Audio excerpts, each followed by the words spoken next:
Ukraine మీద దాడి చేస్తూ వచ్చినటువంటి రష్యా కంటిన్యూగా ఈ మధ్యకాలంలో ఉక్రెయిన్ డిఫెన్స్ చేసుకుంటోంది, కానీ ఎదురుదాడి తక్కువ ఉంది. ఇప్పుడు మొట్టమొదటిసారి భారీ ఎదురుదాడి చేసింది.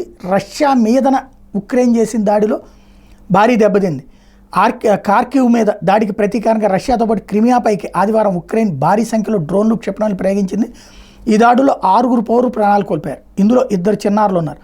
దాదాపు 100 మందికి పైగా పౌరులకు గాయాలైనవి. 33కు పైగా డ్రోన్లను కూల్చేశామని రష్యా అధికారులు చెప్పారు. శనివారం కార్కివ్లోని 5 అంతస్తుల భవనం మీద రష్యా చేసిన దాడిలో 3 పౌరులు మృతి చెందారు, 41 మంది గాయాలయ్యాయి.